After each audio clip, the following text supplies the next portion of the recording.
Bienvenidos a una nueva edición de Lo Marginal en el Centro, donde abordaremos el profundo conflicto armado interno que afecta a Ecuador, buscando entender y analizar los desafíos críticos que enfrenta este país en medio de la crisis de seguridad.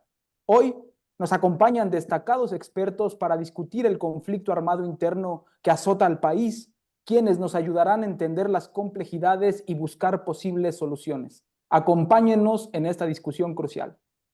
Antes de profundizar en el análisis, permítanme presentar a nuestros distinguidos panelistas de hoy.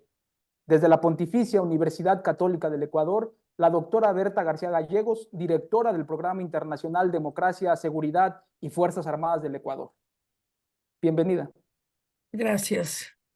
Y saludo también a todos los panelistas. Experto en política pública y seguridad, el doctor Daniel Pontón Ceballos, docente en la Escuela de Seguridad y Defensa del Instituto de Altos Estudios Nacionales en Quito, Ecuador.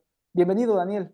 Bueno, muchísimas gracias por la invitación. Un placer estar aquí y un saludo muy cordial también a los panelistas y a todos ustedes. Antropólogo, profesor universitario, investigador y analista político, Eloy Alfaro, estudiante del doctorado en Flaxo, Ecuador. Bienvenido. ¿Qué tal? Mucho gusto, saludos a todos y todas y un abrazo desde Ecuador. Y finalmente se encuentra con nosotros, especializado en geopolítica e inteligencia, Nidia Egremí, internacionalista por la UNAM e investigadora periodística. Muchas gracias por asistir en esta ocasión, Nidia. Encantada y un placer compartir con este panel de lujo. Muchas gracias a todos. Comencemos con la situación actual en Ecuador. Nidia, ¿puedes proporcionarnos un panorama general de las causas principales del conflicto? Bueno, desde México, ¿qué estamos viendo? Porque tenemos que aclarar que estamos con ecuatorianos que conocen perfecto lo que está pasando in situ, pero desde México, ¿cómo lo estamos enfocando? Lo estamos viendo como un fenómeno de conmoción política, sociopolítica, y que pues para algunos expertos incluso es ya un producto de la geopolítica imperial más la profundización del neoliberalismo. Estos dos factores han creado el subsuelo donde se ha nutrido esta situación que lamentablemente hemos visto periódicamente que ha ido escalando en Ecuador. Por tanto, no manejaría dos hipótesis. En primer lugar, que no es solo un conflicto criminal, pues Ecuador en principio es un estado perfectamente viable si sus gobiernos hubiesen administrado perfecto estos recursos ricos que tiene el sitio 19 en reservas de recursos fósiles, de combustibles fósiles, una nación pesquera que exporta unas flores maravillosas, fruticultura, cacao y madera. Esto lo haría un estado viable económicamente. Pero la otra hipótesis que estamos viendo de esta conmoción sociopolítica es que no se descarta que sea un operativo de falsa bandera. Hay gente que lo está marcando y que, bueno, ¿qué es un operativo de falsa bandera? Bueno, como otros, es conducir esa atención pública hacia ámbitos totalmente irrelevantes, alejados de las verdaderas causas y efectos del fenómeno, ¿no? De los objetivos reales. Para algunos, lo ocurrido en días previos, pues, ¿qué serviría? ¿Cuál sería su objetivo? Básicamente, legitimar al gobierno de Noboa. No hay que olvidar que Noboa también es el representante de una clase político-económica importante en Ecuador. Y por otro lado, además de legitimarlo, pues estaría dando pasos avanzados a poner en práctica pues lo que son estos acuerdos de seguridad nacional con Estados Unidos que asfixiarían realmente lo que es la noción de soberanía de este Ecuador, que desde el 2009 logró que se cerrara la base de Manta y que a partir de octubre pasado, bueno, pues se adhirió a varios acuerdos en Washington, se firmaron, donde Ecuador pues estaría cediendo atribuciones soberanas en materia militar, de control, también de seguridad. ¿Qué tenemos en el segundo plano? Y con esto ya termino. Bueno, la narrativa del narcotráfico, que es la que ha permeado, efectivamente es un factor, es un actor importante, pero en los últimos días la narrativa ha consumado ya por fin el sueño dorado de Imperial, que es calificarlo, caracterizarlo como grupos terroristas, lo que de inmediato pues ha posicionado más a la jefa del Comando Sur a hacerla muy feliz, porque pues dominar militarmente Ecuador, un actor importante también en el Pacífico latinoamericano, pues sería un regalo en bandeja de oro cuando para Estados Unidos está paralizada totalmente su estrategia proxy en Ucrania. De modo que regresar ahora a Ecuador en este estado de conmoción, ofreciéndole incluso tropas, ayuda, pues sería un gran logro. Eso es lo que tenemos en definición. Se está jugando por dónde va a ser dónde va a desarrollar. Y claro, tenemos como la causa visible, pues la fuga de dos grandes, aquí les decimos capos, son jefes de bandas importantes, Fabricio Colón, Adolfo Macías, que en fugas muy concertadas, lo veríamos así, de las prisiones donde también han asentado su poder de una manera muy importante, que esto no está exento de la corrupción que siempre trae la cooptación del crimen organizado transnacional de estas instalaciones y de los gobiernos, ¿no? Favorecer esta fuga, pues fue lo que de alguna manera detonó con los ataques en vía pública, que ciertamente fueron muy llamativos, pero que estarían incluso favoreciendo esa fuga, ¿no? Entonces es cierto, es un poder fáctico de gran magnitud el narcotráfico, pero yo no lo vería como un fenómeno aislado, sino inserto en esta lógica de política imperial y las complicidades que ha construido. Hasta ahí lo dejo. Muchas gracias, Nidia. Considerando las perspectivas internacionales, en efecto, sobre la crisis en Ecuador, se ha destacado en primerísimo lugar la relación entre la violencia y el mercado de drogas, afirmando que la violencia en Ecuador está vinculada al negocio de la droga. Daniel, ¿cómo influye esto en el conflicto? ¿Cuáles consideras tú, desde la perspectiva local de Ecuador, que son las causas principales del conflicto armado interno? Bueno, gracias.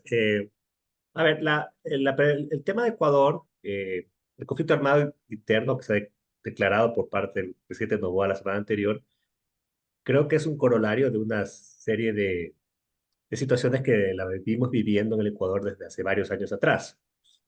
Tal vez con menor intensidad, pero esto es un proceso. Esto no es que de la noche a la mañana tenemos un conflicto y de vuelta estamos en guerra, ¿no? Yo creo que hay una serie de situaciones. Yo creo que la medida que ha tomado el presidente Noboa, yo la he decretado como extremadamente dura. Hasta cierto punto entendería que es necesaria. No por eso quiero, a veces también me cuesta un poco entender esta dinámica de conflicto armado para un tema que claramente rebasa los límites de un conflicto armado y peligrosa, muy peligrosa, ¿no? Por los varios efectos, tanto en materia de derechos humanos y también por el tema de la agenda que se construye alrededor de ello, que es lo que más podría llamar la atención en este momento. Pero creo que el proceso en Ecuador, creo que hay una sobreexageración del discurso de las drogas, sobre todo el tema del narcotráfico, sobre el tema. Porque el tema del narcotráfico en Ecuador es un tema que ha venido afectando al país desde los años 90. Eh, y al igual que la violencia es un proceso que se ha venido agudizando, la presencia de carteles mexicanos en Ecuador ya empezó en los años 2000 a evidenciarse en un caso muy sonado, pasa que la gente no entiende, no encuentra esas aristas de pistas donde se puede encontrar algunas cosas interesantes. Es más, en las relaciones que hizo el Chapo en su juicio, hablaba de sus relaciones con Ecuador, ¿no? Y la economía política la explica perfectamente. Ecuador, desde que se clausuró la ruta del Caribe, la ruta del Pacífico empezó a ser una muy apetecida. Los mexicanos tenían una incidencia muy clara frente a ello y una necesidad de tener un control estratégico sobre El Ecuador, porque claramente el conflicto colombiano, que también es un tema importante a analizar, se fue replegando sobre la costa del Ecuador, sobre la frontera del Ecuador, y Ecuador colinda como el principal productor de drogas del mundo. Es una especie de... hay un municipio que tiene 3.000 kilómetros cuadrados que básicamente yo le he denominado la República de la Cocaína, ¿no? Y eso, desde el punto de vista de la geografía, es determinante, ¿no? La incidencia del Ecuador. Y es un fenómeno estructural, un fenómeno mundial, que afecta a tanto países como Ecuador, como México, como Colombia y todos los países latinoamericanos y a nivel mundial. Eso no explica la violencia per se, ¿sí? Porque si vamos por ellas, yo siempre lo he dicho, Colombia, a pesar que ha triplicado sus cultivos y su producción de coca, su violencia se ha mantenido estable en materia de tasa, ¿sí? Eh, Igual tenemos otras realidades, que si bien es cierto, Perú, por ejemplo, ha aumentado su producción en el último año y no tiene estos despuntes de criminalidad. Entonces, asociar criminalidad y narcotráfico creo que es una variable que debe ser revisada profundamente. Pero claro, eso también genera mucha prensa. Y ese posicionamiento discursivo también, de alguna otra forma, ha generado que presidentes como Guillermo Lazo haya puesto la bandera de lucha contra el narcotráfico como la principal estrategia para luchar contra el problema de la violencia. Cuando todos sabemos que el narcotráfico es una variable engañosa para luchar contra la violencia, pero no se sabe si incautando más vas a tener más violencia o si dejas hacer que el narcotráfico pulule y la violencia se explica por sí sola. Es decir, inclusive se atrevió a decir un momento que los muertos que se están dando en las calles son productos de su lucha contra el narcotráfico, lo cual es un despropósito absoluto en una política de seguridad, porque la razón fundamental de un Estado es proteger la vida de sus ciudadanos, ¿sí? Entonces creo que esa surge. Pero el problema, yo creo que el tiempo es corto para... El problema del Ecuador empezó básicamente con el problema del conflicto carcelario, que eso tenemos que ubicarlo en el año 2019, donde ya empezaron a haber las primeras masacres, si bien es cierto, no tan significativas, pero creo que el sistema carcelario de Ecuador hay que pararle mucho ojo, ¿sí? Porque es una, digamos, eso lo hace Ecuador un caso de estudio extremadamente relevante, inclusive yo acabo de escribir un paper sobre ese tema, donde creo que la gran discusión que está ausente dentro del concepto de crimen organizado, violencia y narcotráfico ha sido los sistemas penitenciarios. El Ecuador es un caso crítico, ¿sí? Porque alrededor del sistema penitenciario ha confluido una serie de dinámicas, ¿no? Geopolíticas, eh, de política interna, etcétera, que le han dado una especie de vida propia, que ha sido un generador fenomenológico del problema de la violencia. Y creo que ahí hay algo que tampoco estamos estudiando ya para terminar aquí, es de alguna otra forma que es el problema de la violencia como en ente separado, que creo que ahí hay una influencia de corte cultural, una, como decía un periodista mexicano una vez que me entrevistó, una especie de adaptación pedagógica de la violencia, muy copiada de los modelos de cómo se ha dado la violencia en otros países centroamericanos, México, porque la violencia, si algo se ha caracterizado en Ecuador en los últimos años, es que es abundante, excesiva y extremadamente cruel, ¿sí?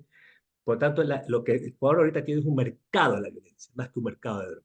Yo creo que eso ha generado, explica actualmente el despunte explosivo de una violencia que en este año nos ubica cerca de 45 homicidios por cada 100.000 habitantes, casi 20 puntos por encima de lo que es México. Muchas gracias, Daniel. Me parece muy importante lo que acabas de señalar. En este contexto, Ecuador se ha convertido en un centro logístico, se ha dicho, para el crimen internacional por su ubicación estratégica, pero hay menciones también sobre la crisis en el sistema penitenciario, como lo acabas de apuntar, y la responsabilidad de la misma manera de los dos gobiernos neoliberales que antecedieron al de Noboa, quienes frenaron las inversiones en educación, seguridad y agricultura, por ejemplo. Berta, ¿qué está sucediendo en Ecuador y cuáles consideras tú que son las causas principales del conflicto armado interno? ¿Cómo evalúan ustedes la gestión de la seguridad en Ecuador durante los últimos años? Bueno, sí, efectivamente, de acuerdo con Daniel, hay un problema real en el Ecuador, ¿no? Un problema real que viene tanto de esta geopolítica que hablaba Nidia, ¿no es cierto? Del enfoque internacional de esto, especialmente hemisférico, por supuesto, pero realmente existe un problema grave. El Ecuador, digamos, y esto está marcado por una economía criminal, ¿cierto? Del narcotráfico, especialmente de la cocaína, que ha inundado básicamente también al Ecuador en diferentes ámbitos. Por una parte, la situación geopolítica del Ecuador, ¿no es cierto?, su situación real. Vamos a ver que es un país atractivo para esto. Se convirtió en un país atractivo, situado entre los grandes productores, por supuesto, pero con ventajas comparativas muy importantes. Desde el 2000 somos un país dolarizado, ¿cierto? Digamos, toda la cuestión del lavado de dinero es obviamente aquí mucho más fácil, por supuesto, y además también la falta de controles, ¿no? La droga viene especialmente de Colombia, ¿no? Si es la mayor parte casi el 80% de lo que produce Colombia viene al Ecuador. ¿Por qué? También por la falta de control fronterizo, ¿no? Tenemos una frontera grande, la frontera más poblada de América Latina, ¿no es cierto?, entre Colombia y Ecuador.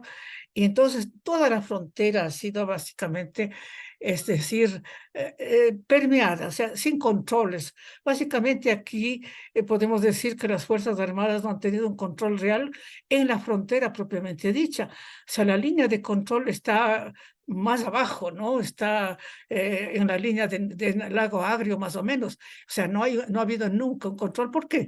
Porque también Ecuador tenía el problema con el Perú. Entonces, al mismo tiempo, ¿no es cierto?, tenía este problema abierto con el Perú, que se terminó en 1998, por supuesto, y no podía tener todavía tropas ni campamentos, digamos, campamentos militares en la orilla, básicamente. Entonces había un intercambio muy fuerte desde mucho antes, ¿no?, con Colombia, por supuesto, como país de tránsito, como país de descanso, inclusive de la guerrilla, muy cercano a todo eso. El Plan Colombia agravó bastante todo esto y, por supuesto, también los procesos colombianos han incidido, ¿no? Pero se puede decir que además de eso, tenemos de esto de la economía del narcotráfico. Un país, digamos, como digo, con capacidades para esto, sin control ninguno. Yo quiero referirme a algo específicamente. Es decir, el mercado ilícito, digamos, ha entrado a todos los niveles, especialmente también económicos, ¿no? Es decir, está la empresa privada. O sea, aquí había cinco grandes capos, se podría decir, nacionales, desde los años 90, como decía Daniel, que fueron siendo sofocados de alguna manera, pero no del todo, ¿no? Con grandes procesos judiciales que no se terminaban nunca. Entonces, ellos son los que abrieron el mercado a las capos, como es, a las mafias, primero colombianas, ¿no es cierto? El cartel de Cali, el cartel del Valle, al comienzo, y luego a los mexicanos, cuando esta geopolítica del mercado se abrió básicamente a copar a México, ¿no es cierto?, que es el país más cercano y que desplazó a Colombia digamos, Colombia sigue siendo productor, pero México y las capos mexicanos desplazaron a los colombianos, básicamente, y este rato son los que dominan el mercado mundial. El Ecuador tiene, digamos, vamos a ver, el Ecuador tiene puertos importantes, quizá los puertos más importantes del Pacífico, por una parte, sin control. Entonces, tiene usted, digamos, toda una ruta que viene de Colombia, corre por carreteras de primer orden, también hay que darse cuenta de eso, y va a los puertos, y en los puertos, obviamente, se conecta. Este momento el mercado ecuatoriano está más bien en Europa, y en Europa básicamente está en los puertos de Rotterdam, ¿no es cierto? El puerto de Algeciras, Rotterdam, Algeciras y otro más.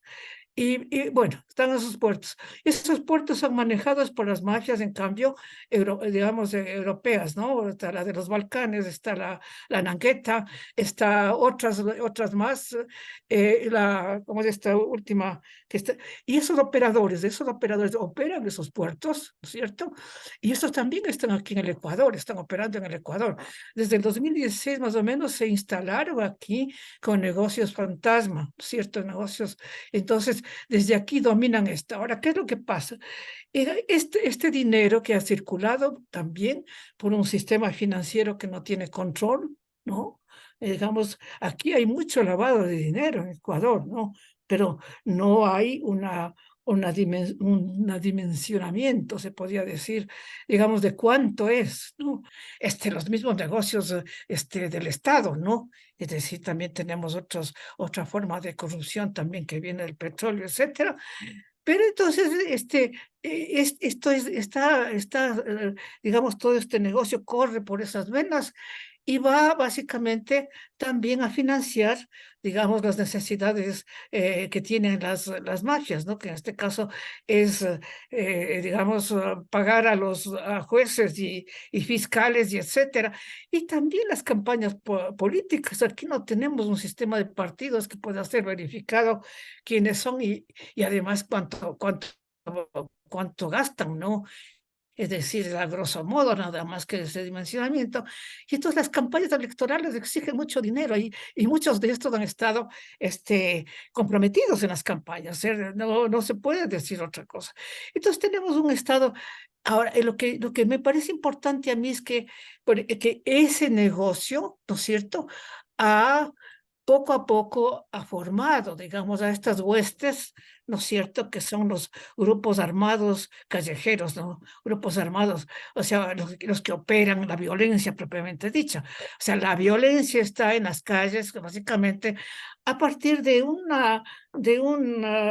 una división de tareas, división de trabajo, ¿no es cierto?, muy grande, entre gente que, digamos, que trabaja en la logística especialmente y que es reclutada en un problema estructural muy fuerte, porque, digamos, tenemos sectores de población, especialmente en la costa, especialmente, digo, no solamente ahí, que están en la ruta directa del narcotráfico, que va a los puertos, que está cerca de los puertos, y que son, digamos, poblaciones y territorios que han sido olvidados del Estado hace mucho tiempo, que no tienen servicios, no tienen nada. Entonces no tienen educación, ni mucho menos, y han sido azotados también por otros problemas, como por ejemplo digamos, problemas de terremotos y todo eso, ¿no? La costa. Entonces, se ha reclutado a toda esta gente, ¿no es cierto? Sí, y ellos son los que están este rato, digamos, constituyendo las bandas armadas de diverso tipo, que además también se han diversificado, ¿no? O sea, en la época de la pandemia también se diversificaron. No es que el narcotráfico siguió campante, por supuesto, pero se diversificaron hacia otros negocios también, la extorsión, las vacunas, digamos, los secuestros, etcétera, y también ligados de alguna manera también con el crimen, con la delincuencia común. Es decir, son huestes básicamente disponibles, ¿no? Porque justamente por las necesidades.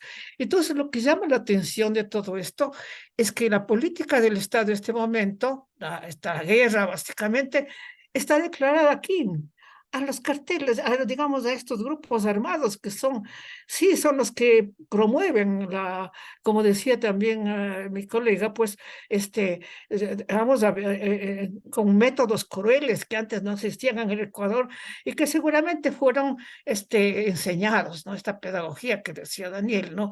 Entonces, en este sentido, claro, la guerra abierta está contra quién, ¿no? O sea, contra los grandes manejadores de la economía criminal que están en las altas esferas. A ellos no les va a llegar la guerra, ¿no? Entonces la guerra está obviamente orientada a esta carne de cañón que básicamente y eso es lo preocupante, lo penoso, y bueno, como también decía Daniel, pues de alguna manera el Estado tenía que contestar de alguna manera porque se ha llegado a las cárceles. Las cárceles son obviamente el corolario de todo esto, ¿no? ¿Sí? Entonces, porque las cárceles ya perdieron completamente el control. Desde el 2014 que teníamos la ley de rehabilitación social, o sea, el sistema del Estado que maneja justamente la seguridad, a pesar que tenemos la seguridad integral dentro de nuestra Constitución, no se ha logrado manejar de la manera integral que dice que implique también, obviamente, el tema de la gente pobre, ese tema estructural, ¿no? Que al mismo tiempo debía ser trabajado. Entonces eso no se ha logrado. ¿Por qué? Porque también hay mentalidades, ¿no? Hay mentalidades militares que son, digamos, que no han cambiado. O sea, que fueron de la Guerra Fría y manejan esta idea del enemigo interno, ¿no? Cuando obviamente que el enemigo interno pertenece a otra doctrina, o sea, a la larga, es decir, es la seguridad interior, pero la seguridad interior desmantelada por completo. Vean, en este momento no tenemos este Ministerio de Justicia, que es el que manejaba las cárceles, no tenemos Ministerio de Seguridad Interior, ¿no? Entonces, y acaban también de casi desaparecer a la Secretaría de Seguridad, básicamente, de Seguridad Integral, la Secretaría que antes era un Ministerio de Seguridad Interna y Externa, y que es el que maneja básicamente el Consejo de Seguridad, ¿no? Entonces, tenemos, digamos, un Estado que se ha debilitado por cuestiones políticas, por supuesto, ¿no? Por lucha política. Tenemos un Estado también débil institucionalmente. Tenemos un sector judicial, penal, especialmente en soletas, ¿no? Tenemos, obviamente, a las fuerzas de seguridad también permeadas por el manejo de esta economía criminal, ¿no? Porque, digamos, todo tiene su precio. Y entonces, tenemos toda esta cuestión que nos ha llevado al borde de lo que estamos ahora y que en algún momento tenemos que evaluar, ¿no? Evaluar, digamos, qué pasa. Muchas gracias, Berta. Has planteado muy bien, creo, la relación entre la dolarización y el aumento del narcotráfico en Ecuador, también las consecuencias de la crisis económica durante la pandemia que golpeó a Ecuador con más dureza que a casi ningún otro país de Latinoamérica. Sí. Millones de puestos de trabajo se perdieron en ese contexto y esa es precisamente una causa de que las bandas del crimen organizado no tengan problemas para reclutar gente. Eloy, ¿cómo ves tú estas conexiones? ¿Qué nos puedes decir tú acerca de las causas principales del conflicto armado interno? Bueno, yo en realidad cuestiono mucho que haya causas suficientes como para declarar esto como un conflicto armado interno, ¿no es cierto? Yo voy más bien por la postura de Nidia en el sentido de que esta es una expresión del modelo, de la crisis del modelo neoliberal en su conjunto. Nosotros hemos vivido varios estallidos sociales. Pensemos en el estallido de Chile, de Colombia, ¿no es cierto? Y pongo estos dos ejemplos porque son también básicos para entender la situación que está ocurriendo acá. El, Chile, donde nace el modelo neoliberal, establece como postura de lucha y de avance, ¿no es cierto?, una lucha antiterrorista. En este caso, el terrorista era el de izquierda. Acá en Colombia, ¿no es cierto?, se plantea justamente la guerrilla como el problema y el enemigo interno era el comunista, ¿no es cierto? Entonces, todo justificaba para que, a pretexto de la guerra, se violen derechos humanos, se privaticen empresas, se retraiga el Estado, ¿no es cierto? Es decir, el modelo neoliberal usó la violencia, usó el ejemplo de la violencia para constituirse como tal. En este caso, asumiendo un enemigo que era el comunismo como tal. En ese entonces, el terrorismo era el comunismo. En el caso del Ecuador es distinto, porque acá el terrorista no es el de izquierda. El terrorista es la banda criminal, ¿no es cierto? Y esta banda criminal conectada también con el crimen organizado que viene desde el Estado.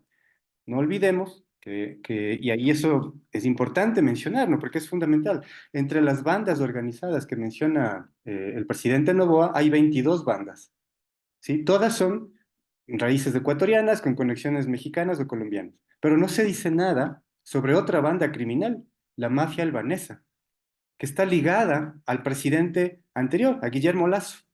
Estos no son terroristas para ellos, ¿sí? No están dentro de los 22 grupos a los que se les considera terroristas. Y eso tiene una implicación, ¿no es cierto?, en cómo se les va a castigar o se les va a sancionar o no se les va a sancionar o no se les va a perseguir, ¿no es cierto?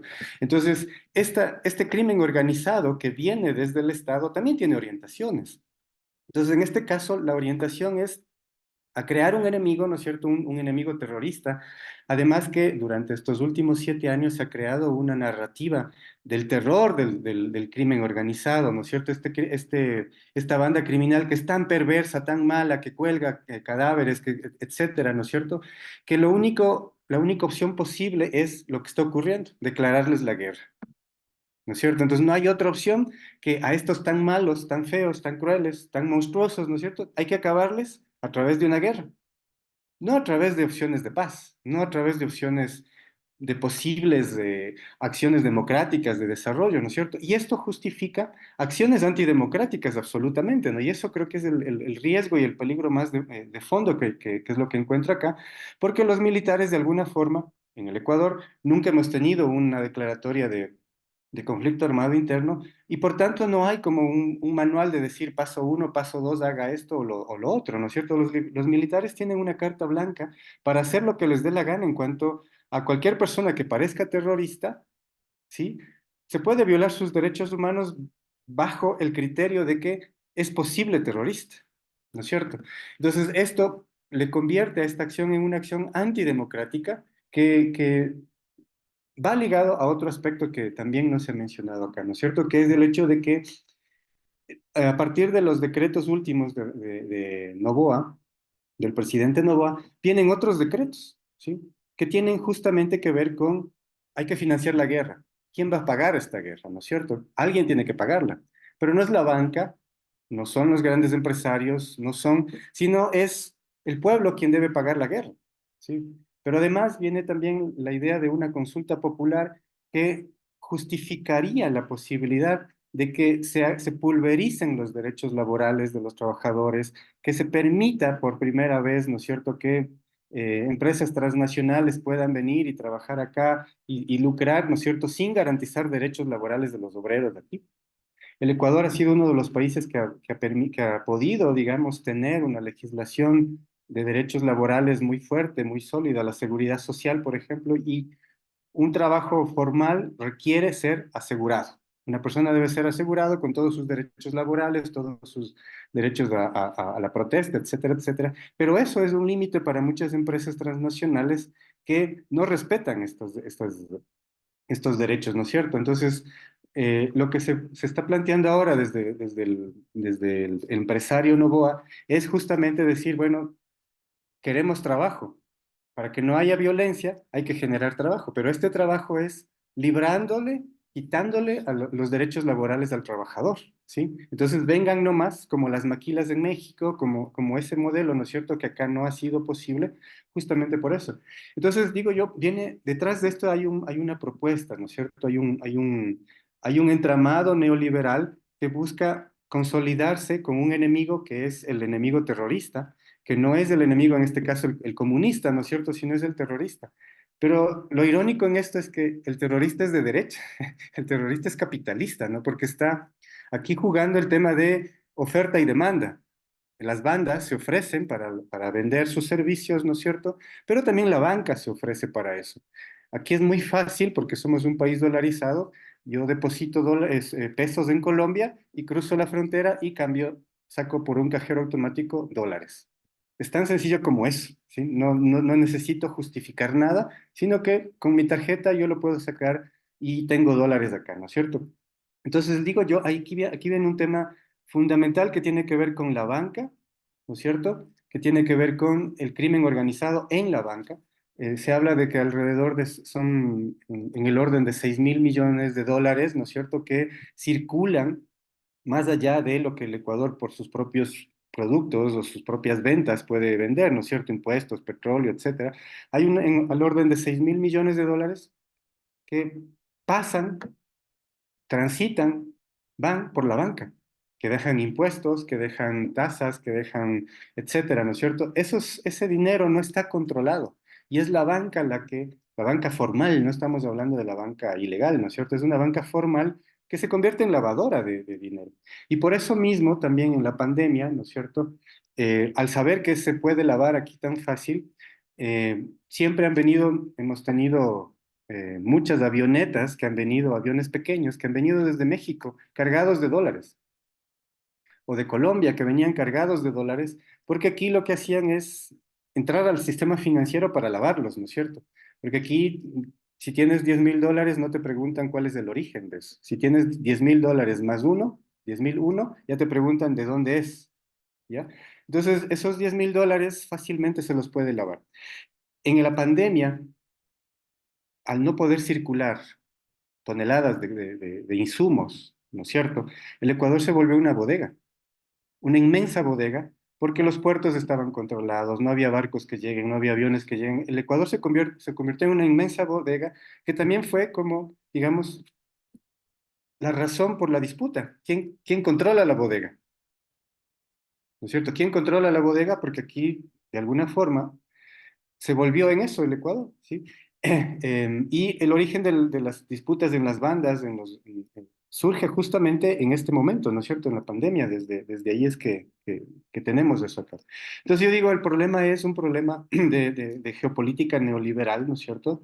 Donde hay un agotamiento del modelo en otros países, en otros continentes, pero la experiencia fructífera que fue la lucha antiterrorista anticomunista en Perú, digamos en Chile y Colombia, ¿no es cierto? Ahora viene con un disfraz de antiterrorista, pero no es el comunista el enemigo, es la banda criminal acá, ¿no es cierto? Entonces, eso justifica evidentemente que todas las violaciones de derechos humanos, todas las leyes que se pueda poner, militares que puedan salir a la calle, es decir, unas acciones antidemocráticas y de un gobierno autoritario. Se justifica totalmente un gobierno autoritario. No olvidemos Bukele, no olvidemos todos los demás, ¿no es cierto? Lo autoritario viene a través de esta lucha o a este nombrar guerra a algo que, desde mi punto de vista y de muchos analistas, no es una guerra como tal, ¿no es cierto? Porque estos grupos son pequeños grupos, muchos, no son bandas organizadas, no son un ejército, no es las FARC, ¿no es cierto? No es del ELN, no es el Frente Patriótico Manuel Rodríguez, no son grupos, no son ejércitos a los que se está enfrentando, más bien lo que hace el estatuto de decretarles como bandas criminales que pasan a ser, ¿no es cierto?, grupos beligerantes, es subirles de nivel, ¿sí? Es darles un estatuto al que no tienen, que no merecen. Solamente si ven, todos vimos el canal de televisión que fue invadido, ¿no es cierto? Quienes invadieron el canal de televisión eran jovencitos que se tropezaban entre ellos. No tenían una formación de decir, paso uno, hacemos esto, llegamos y leemos un comunicado. No lograron llegar a leer ni un comunicado, se tropezaban, ¿no es cierto? Todos fueron detenidos. Es una acción torpe, a una cuadra de un cuartel policial. Eso no lo hace ningún grupo que tenga capacidad y que pueda ser considerado, ¿no es cierto?, como un grupo beligerante. No son las FARC, no son los otros grupos. Y el darles un estatuto de grupo beligerante es subirles de un nivel que no lo tienen. Y eso también hay que pensarlo por qué lo hacen, ¿no? O sea, ¿cuál es la razón para darles ese estatuto que no tienen estos grupos por el momento? Entonces, hasta ahí iría yo por ahora, ¿no? Muchas gracias, Eloy.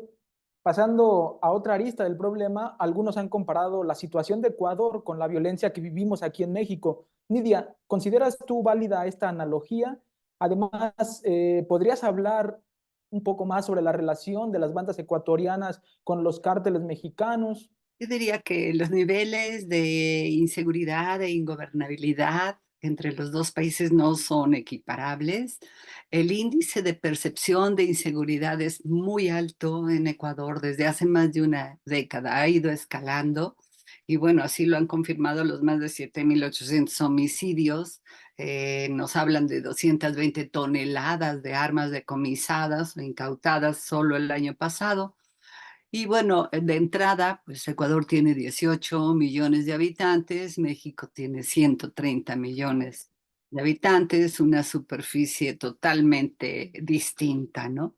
Que sí podemos estar apuntando para formalizar nuestro análisis. Bueno, Ecuador ha vivido desde, decíamos, casi una década, una profunda crisis, pero es política, es económica, es fiscal, también lo señalaba muy bien Eloy, y de seguridad. ¿Por qué digo y pongo el acento y me vuelvo a centrar más en Ecuador que en nuestro México? ¿Por qué digo que es importante el aspecto fiscal? Daniel Noboa es heredero del mayor imperio bananero. Eso para los mexicanos, que entiendan qué figura es la que está terminando el ciclo presidencial que debía terminar en 23, este Guillermo Lazo. Y bueno, él ha sido asambleísta, pero se dice que no tiene una gran formación política que respalde su desempeño presidencial. Entonces, este señor en la presidencia de un país que en este momento está enfrentando ese grave problema de inseguridad, pues, ¿cómo va a gobernar los meses que le queden?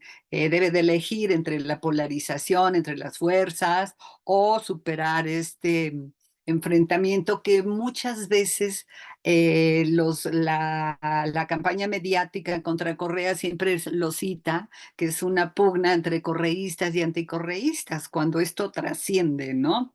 Eh, Aliarse con quienes Noboa para superar esta crisis, con los pocos elementos confiables, honestos de las fuerzas del orden, o caer en los brazos amorosos de la jefa del Comando Sur. Pero vamos a lo que realmente nos llama más la atención, ¿no? O sea, esa combinación que veíamos de neoliberalismo y geopolítica. Todos los expertos que tenemos ahora aquí han citado un periodo de tiempo en el que esto escaló de una manera terrible hacia lo dramático, ¿no? Que es 2017-2023. ¿Qué gobiernos tuvo Ecuador en ese momento? Neoliberales, que profundizaron la desigualdad, la pobreza, y que por supuesto esta gran brecha, pobres y ricos, pues favorecía la cooptación de amplios sectores de la población, y ahí está ese ejército de reserva que nuevamente tanto Eloy como Daniel, la doctora también lo citaban, pues son esa mano de obra cautiva del narcotráfico, ¿no? Pero también los datos macroeconómicos del 2017 al 2023 señalan, ¿verdad?, cómo esa adopción del neoliberalismo desde Lenín Moreno dio esa capilaridad al crimen organizado transnacional en todos sus estamentos, ¿no? Desde los grandes estrategas, ¿sí? Que son los grandes geopolitólogos del narcotráfico, hasta las bandas, ¿no? Entonces, eh, desde México yo no sé, y bueno, esa capilarización del crimen organizado tuvo que ir de la mano, por supuesto, con la creación de estos nuevos nichos del neoliberalismo, donde también coincidían los intereses de la élite política. No podemos dejarlos sin responsabilidad. Ellos no son puras almas del Señor, ¿no? Ellos articularon todo este sistema. Y entonces es un poco la duda que a mí me ha generado, ¿no? Cómo en 6 años el neoliberalismo ecuatoriano favoreció esa cooptación del Estado, porque antes Ecuador era uno de los países más seguros de América Latina. Tenemos que remontarnos y reconocer ese antecedente. Más seguro, uno de los más seguros en América Latina, y pasó a ser uno de los más inseguros del continente y del mundo, ¿no? Entonces, por un lado, pues estamos evidenciando que el neoliberalismo como lógica de mercado de ninguna manera contribuye a mejorar la seguridad. Y termino diciendo que precisamente uno de las propuestas apuradas de Noboa en esta crisis reciente ha dicho que va a volver a apuntalar esta privatización de la seguridad en Ecuador. ¿Cómo? Dice que va a construir nuevas prisiones de alta seguridad. En México vivimos esto, que ha sido un rotundo fracaso, pero sí un gran negocio para las élites, tanto inmobiliarias como de exfuncionarios, ¿no? Entonces, en la reforma fiscal de Noboa, por supuesto que la empresa de su papá no entra. Entonces hay que ver quiénes sí están en esta mirada y a quienes no. Los señalaba bien el experto que me antecedió, y lo que decía de este grupo, este comando armado que entra en la emisora TC de Guayaquil y que reduce por la fuerza a los periodistas y demás personal, pero además su discurso me parece que sintetiza toda esta situación. Si yo tuviera que ponerle un título a lo que ha sucedido en estos días, es exactamente lo que nos dicen los medios que declaró ese comando, que desafiaba al gobierno diciéndole, no se puede jugar con las mafias. Entonces ellos se autorreconocen como mafia y estamos nuevamente en ese discurso, mafias, terroristas y Estados Unidos, la garra imperial feliz de poder aprender a Ecuador. Gracias, Nidia. Pasando a nuestro último segmento, la declaración de un estado de excepción ha surgido como medida para abordar esta problemática. Es una estrategia peligrosa, pero refleja la desesperación por el control. Eloy, ¿qué podemos esperar de esta acción? ¿Cuáles son las perspectivas que consideras como soluciones a largo plazo, tomando en cuenta que el presidente Noboa ordenó al ejército, como bien lo dijiste tú, restablecer el orden, identificando a más de 20 bandas criminales como organizaciones terroristas y actores no estatales beligerantes? Mira, primero hay que señalar que no es el primer estado de excepción que vivimos, ¿no? Guillermo Lasso y también Lenín Moreno decretaron varios estados de excepción. Guillermo Lasso casi permanentemente por segmentos del país, en el norte, en Esmeraldas, en Guayaquil, decretaba estados de excepción que no sirvieron para nada, ¿no es cierto? Por eso, antes de la declaratoria del decreto 111, de declarar el estado de conflicto armado interno, el mismo Daniel Noboa decretó un estado de excepción nacional, ¿sí?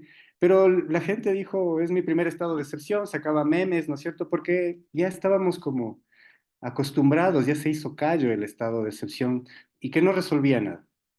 Frente a eso, ¿no es cierto? Pocos días después o pocas horas, se decreta el estado de conflicto armado interno.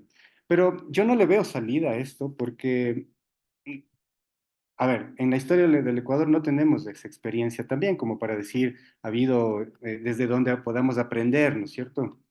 Esto es como, es nuevo para todos. Sin embargo, lo que sí está claro es que entregarle poderes, superpoderes a las Fuerzas Armadas para resolver un problema, cuando las mismas Fuerzas Armadas tienen narcogenerales en su interior, las mismas Fuerzas Armadas han usado camiones, han usado la infraestructura de las Fuerzas Armadas para llevar droga, para llevar armas, para etcétera, ¿no es cierto? No podemos confiar que haya que se pueda resolver el problema cuando el problema también son ellos, ¿sí? Y esas Fuerzas Armadas, el Comando Sur, el embajador de Estados Unidos hace pocos años, cuando estaba Guillermo Lasso, él dijo, en el Ecuador hay narcogenerales. Aunque el presidente conocía los nombres, Guillermo Lasso jamás los dijo cuáles eran los narcogenerales, ¿sí? Más bien los sostuvo y los mantuvo porque de alguna forma le ayudaban también a mantenerse en el poder. Entonces, no le veo una salida cuando la misma justicia está permeada, está controlada, está dominada por el narco.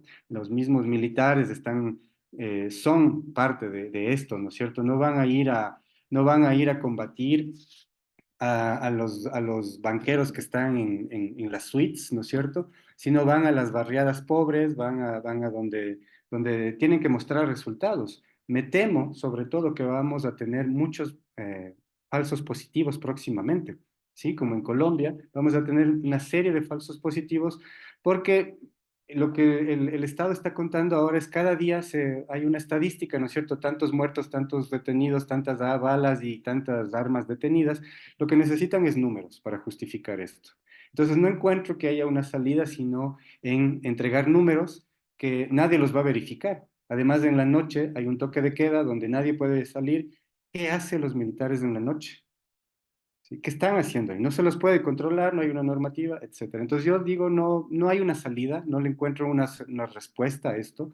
La declaratoria de conflicto armado interno no tiene para nada, no es una respuesta, sino más bien yo creo que a largo plazo va a complicar el problema, porque las bandas lo que van a hacer es también reforzarse. Si los militares nos atacan, nos reforzamos y esa ha sido la experiencia del continente, ¿no es cierto? Si alguien me ataca, yo me voy a defender y me voy a defender aprendiendo a hacer mejor las cosas. Eso escala el conflicto y no lo resuelve. Muchas gracias, Eloy. La situación es, por supuesto, alarmante. El estado de excepción puede ser necesario para restaurar el orden, pero sin duda las soluciones a largo plazo deben abordar las causas subyacentes, como la crisis económica. Daniel, el gobierno implementó este estado de excepción como respuesta inmediata. ¿Qué podemos esperar de esta medida y cuáles podrían ser las perspectivas de solución a largo plazo, considerando la posibilidad de que las actividades del crimen organizado quizás se expandan a otros países? Por otra parte, algunos medios manejaron incluso que Ecuador se abría la posibilidad de intervención militar de Estados Unidos debido a la escalada de violencia. ¿Qué piensas tú al respecto? A ver, concuerdo que el estado de excepción es una estrategia hiper repetida. De hecho, Guillermo Lasso decretó tantos estados de excepción que ya ni siquiera sabíamos cuándo estábamos en estado de excepción y cuándo no. Siempre era como lo mismo, ¿no? Por lo tanto, una estrategia hiperagotada. Eh, Noboa decretó una cosa que es más drástica, que es básicamente declarar conflicto armado interno e internacional, el famoso CANI, y básicamente declarar que hay una especie de conflicto interno, guerra interna, le llamo así una guerra. Eh, Noboa puede ser un antecedente. Noboa se busca diferenciar a Guillermo Lasso. Yo creo que eso concuerdo con Nidia. Creo que ha hecho una bastante buena interpretación de la figura de Daniel Noboa. Un chico inexperto, con mucha improvisación, pero que medianamente entiende que el panorama político del Ecuador, como se venía sosteniendo, era inmanejable, ¿sí? El nivel de desidia y de, eh, qué sé yo, de improvisación y de inoperancia que mostraban los gobiernos anteriores fue alarmante, ¿sí? Y eso no, bajo la figura de un presidente que medianamente quiere un país, no se puede respetar. Yo creo que él marca un distanciamiento y por primera vez entiende que el problema está en casa adentro, ¿no? Más allá de que se habla de la droga, etcétera, poco sacó el juego de la política contra el narcotráfico y lo puso en el centro de la escena, que es el terrorismo y la violencia, ¿no? Como el centro de atención. Eso es un tema importante. Ahora, la historia del conflicto armado no tiene parangón. Yo, por lo menos, cuando México nunca ha declarado conflicto armado al narcotráfico, ojo, al crimen organizado, tampoco lo hizo en su momento Colombia, por cuestiones geopolíticas, ¿sí? No voy a profundizar sobre ello. Y Ecuador sí lo hace. Cuando la situación de violencia en Colombia tenían una guerrilla, tenía su justificación. En el caso de Ecuador, se lanza esta aventura de declarar conflicto armado que tiene varias aristas, ¿no? Desde el punto de vista jurídico, legal, pero sobre todo yo creo que el punto aquí es desde el punto de vista político y estratégico. A ver, yo entiendo que la declaración de un conflicto armado es un tema político. El concepto de la securitización es la máxima expresión de una declaración política. Al final, los políticos de los países deciden qué considera un conflicto armado, más allá de que hay un marco normativo, pero al final es una decisión política. Partamos de eso, ¿sí? Eh, pero yo entiendo que el problema es que es una guerra que va a tener un desgaste. Eh, Se necesita para tener una guerra un estado de excepción. Los estados de excepción en Ecuador tienen normativa, tienen tiempo, tienen 60 días con la posibilidad de prorrogarse hace 30 días más, ¿no? Habría que ver si es que en 2, 3 meses eh, el presidente puede declarar estado de excepción para sostener su guerra. O sea, tú no puedes tener una guerra sin estado de excepción, ojo. Eso es un tema clave. Entonces, por lo tanto, yo creo que tiene que dar golpes contundentes. Yo le doy un beneficio de la duda a Daniel Noboa porque lastimosamente, más allá de que puede ser una fachada, siempre hay aristas políticas. Ojo, yo no creo que el neoliberalismo sea tan programático. En el Ecuador ha sido bastante torpe, ¿no? Y se ha buscado abrirse camino en función de la desidia y la anarquía, ¿no?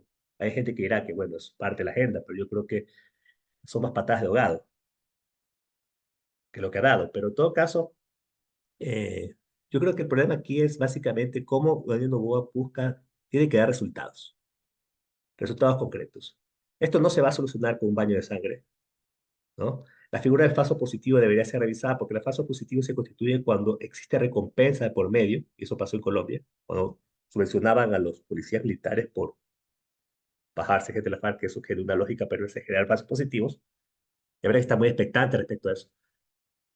Pero yo estaría contento, ¿sí? Si es que una guerra, porque una guerra tú la libras con todo, ¿ya? Y declaras aspectos estratégicos. El Uruguay tiene que hacer una cosa fundamental para ganar esta guerra, y empezar esta guerra ganando, que es básicamente controlar su sistema penitenciario. Si Daniel Noboa, aprovechando esta declaratoria muy dura, no logra controlar el sistema penitenciario, Ecuador va a tener días extremadamente duros y complejos en el futuro.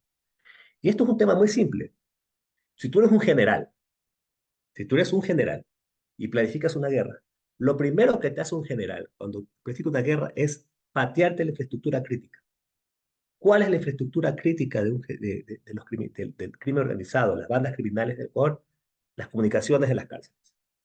Un tema muy simple, tecnológico. No necesitas $1.000 millones para controlarlo. Necesitas invertir como debe ser, inteligentemente. Si tú no lo logras hacer eso, esto es un discurso más para elevar impuestos, para ahorcar, y no ha solucionado absolutamente nada. Y ojo, puede tener un coletazo político, porque aquí está en juego un clamor ciudadano, que no podemos perdernos de eso, un clamor ciudadano por cambiar una realidad que ya empieza a ser extremadamente costosa y dolorosa para la sociedad ecuatoriana. Las extorsiones, el crimen no es una realidad de Guayaquil, de ciertos puertos o ciertos lugares del país, es un problema nacional, ¿sí? Y el Estado, el presidente del pueblo, tiene la obligación de responder ante esa necesidad. Si la medida extrema sirve para responder eso en el corto plazo, bien. Si no lo hace en el largo plazo, esto no se puede sostener, porque esto no se soluciona con un baño de sangre y matando camines en las calles de Guayaquil o Quito, etcétera. No lo va a hacer. Entonces yo creo que estamos en una situación extremadamente crítica, desafiante, y creo que es apremiante en muchos casos, ¿no? Muchas gracias, Daniel. La situación es delicada. Ecuador ha alcanzado niveles alarmantes de violencia, enfrentando una crisis de seguridad sin precedentes, con más de 7.592 muertes violentas en 2023, la cifra más alta en la historia del país. Berta, ¿qué nos puedes decir sobre la declaración de conflicto armado interno por parte del presidente Noboa para terminar con nuestro programa? ¿Cómo interpretas tú esta medida? Bueno, pero antes quería decir algo, ¿no? Es decir, la discusión puede llevarse de distintos ángulos, ¿verdad? Esta discusión. Una cuestión sería, por ejemplo, la cuestión geopolítica, ideológica, ¿no? La otra cosa es la realidad abierta, ¿no? Es decir, no podemos decir que solamente los países donde impera el neoliberalismo están digamos, inmersos dentro de esta economía criminal que es global, ¿no? Es globalizada. O sea, hay de todo, ¿no? Entonces, en este sentido, centrémonos en la cuestión del problema, ¿no? Este problema que nos ha llevado al punto en que estamos. Es decir, la gente normal, digamos, cualquiera de la calle, espera medidas duras aquí, ¿no? Esa es la cosa. Y tenemos un gobierno que está respondiendo a ese clamor, ¿sí? La opinión pública es una opinión, digamos, dura, es dura en el Ecuador este momento. Entonces, y no discrimina básicamente a aquellas personas que son los actores de la economía criminal y que están obviamente, como decía, en las altas esferas, ¿no? Y detrás de los partidos y todo, y de la gente que está, que es la operadora básicamente de la violencia, ¿no? Sí, que son estas bandas. Estas bandas, digamos que no son 22, pueden ser más, que digamos, no todos son entrenados, por supuesto, pero sí hay una base entrenada, pero no son actores ideológicos, ¿no? Ellos no son insurgentes, como el caso, por ejemplo, en Colombia se mezclaban las cosas, ¿no? Son actores económicos que están metidos en una economía criminal porque tienen réditos y oportunidades, o por la situación que han caído ahí, por muchas cosas, digamos, como hablábamos del problema de la pobreza y todo eso. Entonces, ahí tenemos realmente a los actores. Ahora, el gobierno es un gobierno también que no tiene experiencia política, ¿no? Y que además está esperando en 1 año y medio reelegirse. Entonces, estaba pensando en cuál es la opinión que le va a llevar a esa reelección. Y esa opinión es la del votante. Y el votante básicamente es que eh, quiere quitar el asunto de las mafias, ¿no? Y no se da cuenta básicamente de, digamos, y no le importaría que se use, digamos, la fuerza, ¿no? No le importaría, básicamente. Este rato tenemos una desesperación de la gente, ¿no? En ese sentido. Entonces, pues, también pongámonos en ese plano. Ahora, el gobierno cae en esta cuestión básicamente por la bisoñez, ¿no? O sea, no son personas, y nada, en el Ecuador mismo, o sea, hay 260 grupos políticos que la mayor parte no tienen experiencia, ¿no? No tienen experiencia. Entonces, vas a llegar a un gobierno donde no tienen ni siquiera personal ni gente que pueda asumir las competencias, ¿no es cierto? Y las responsabilidades de lo que es manejar un sistema de seguridad integral, ¿no? Es cierto, tampoco se ha podido manejar el sistema de seguridad integral que está en las leyes, está en la Constitución, pero no se ha podido, y eso es por falta, digamos, de competencia política, ¿no es cierto?, de quienes han llegado al poder. O sea, han llegado por esto y por esto otro, pero no porque realmente tengan capacidades para hacerlo. Entonces, en ese sentido, ha caído el presidente, se puede decir, en una especie de desesperación. Porque en todo la historia esta que estamos nosotros contando, que viene de más de 20 años, por supuesto, es decir, las medidas que se han tomado son medidas de este tipo, ¿no? No ha habido ninguna, obviamente, de acuerdo, no ha habido ninguna que diga, bueno, estamos y declaramos el conflicto armado, ¿no? Eso ni Colombia lo hizo. ¿Por qué? Porque obviamente tenían más experiencia y estaban también manejando conflictos, digamos, de diverso tipo, pero especialmente conflictos ideológicos, ¿no? Entonces no querían dar el estatuto de combatiente a las FARC ni al ELN, que ellos sí querían tomar el Estado, ¿no? Esos eran actores que obviamente eran, digamos, opositores que querían tomarse el Estado, ¿no? Estos señores, pues de aquí no quieren tomarse el Estado, o sea, lo que quieren es usar el Estado, ¿no? Usar las oportunidades que le dé el Estado, pero de ninguna manera quieren llegar a tomarse el Estado. Entonces no es el conflicto ideológico de ninguna manera, es conflicto abiertamente y puro económico, ¿no? Ahora, es decir, se cae en esto del conflicto armado, creo que por error, me parece, ¿no? Pero una vez caído por error, ya no pueden echarse atrás, ¿no es cierto? Ha señalado a las bandas criminales como, digamos, como terroristas, ¿no? Son estos terroristas. Últimamente han usado medios terroristas, pero también ha pasado en Colombia, que usaban medios terroristas, incluso, bueno, todos los medios terroristas que conocemos, pero nunca digamos, les señalaron como combatientes, ¿no? En este caso, por ejemplo, yo creo que no se dieron cuenta que detrás de del uso, digamos, de esta marco legal que digamos, los tratados de Ginebra, ¿no es cierto? Están muchas trampas, por una parte. Ahora, desde el 2000, que se declaró ¿cómo es? El Plan Colombia, ¿no es cierto? Es una respuesta militar. ¿Por qué? Porque no eran tantos, o sea, cuando las FARC estaban en este plan, estaban unas 10.000 personas, y el ELN unos 8.000, pero entrenados, o sea, entrenados realmente, militantes realmente, militares se puede decir, ¿no? Estaban identificados por una parte, y bueno, y se supone, digamos, según los expertos, se supone que unas Fuerzas Armadas Nacionales del Estado, es decir, tendrían que tener 10 veces la capacidad de las fuerzas beligerantes, ¿no? ¿Por qué? Porque obviamente estas fuerzas se esconden en la sociedad, ¿no? Es muy difícil que el conflicto armado, ¿no es cierto?, sea ganado por un ejército, ¿no?, estatal. Es muy difícil. Y eso ha pasado en Colombia, de todas maneras, hace más de 20 años. El mismo método, ¿no es cierto?, se usó obviamente en México en 2006, ¿no? El uso de las Fuerzas Armadas, digamos, casi en el sentido mismo colombiano, ¿no? ¿Es cierto? Entonces, tampoco ahí son, obviamente, fuerzas ideológicas, sino económicas propiamente dicho, y son los que manejan este rato la economía criminal, las bandas, digamos, las mafias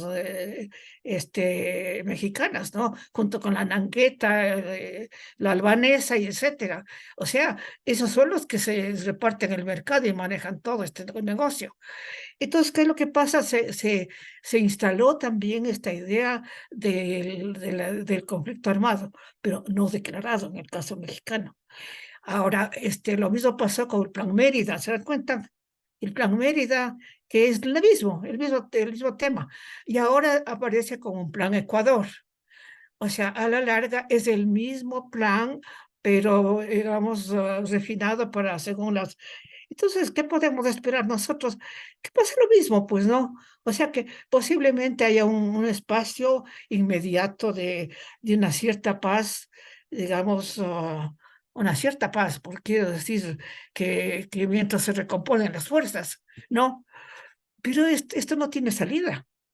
Así como no ha tenido en México, como no tiene en Colombia, como no ha tenido digamos, en Centroamérica, ¿no? Entonces ya estamos nosotros ante, y además el problema es que no hemos dimensionado, porque ya tenemos toda esta experiencia, ¿no? Y ahora hablaba yo también con un amigo argentino y, digamos, pueden ir hacia el mismo punto, ¿no? Porque la situación es igual. La situación es igual antes, digamos, con neoliberalismo, sin neoliberalismo. Tenemos igual, hemos caído en lo mismo. Entonces, la tentación de ir al conflicto armado, pero claro, aquí en el Ecuador el hecho de que sea conflicto armado, y tú me preguntas, ¿qué significa eso? Declaratoria de guerra, porque digamos, de guerra no se habla en ninguna parte, ¿no? Porque ahora se habla de conflictos armados, sean internacionales o conflicto armado interno. Pero una vez declarado, significa, es decir, atender normas específicas, ¿no? Y luego, digamos, también atenderse a las consecuencias, ¿no? Eso está por verse. Y, digamos, y nosotros no podemos en este momento avisorar, digamos, inmediatamente qué va a pasar. Lo que nosotros como analistas debemos hacer es seguir el curso de los acontecimientos, viendo las diferencias y las especificidades del caso ecuatoriano, en este caso, del caso mexicano, en el caso, sí, el caso tal, en el caso tal.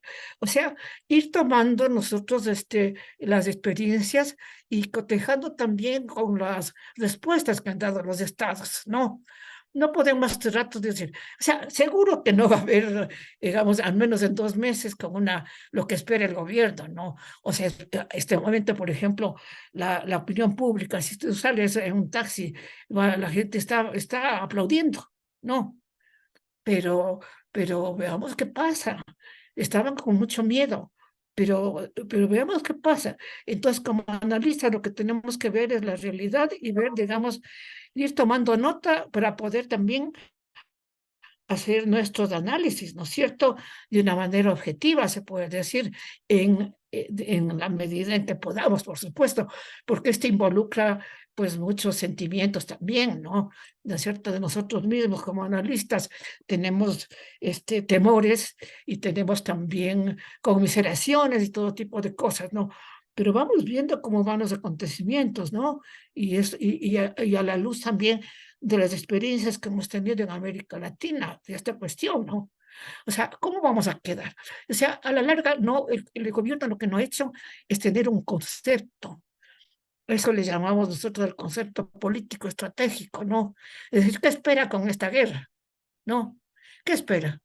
¿Qué espera con esta guerra? O sea, ¿espera ganarla? Ninguna guerra se gana. Ni siquiera esta guerra entre Israel y Palestina van a ganar. Pueden ellos exterminar a todos los palestinos, ¿no? Pero ¿cómo va a quedar después? ¿Han ganado? Digamos, ¿han tenido un objetivo político estratégico? No, porque van a quedar, digamos, les va a surgir muchos más enemigos que los que ha tenido ahora. Y estamos viendo este rato cómo surgen, digamos, otros conflictos alrededor.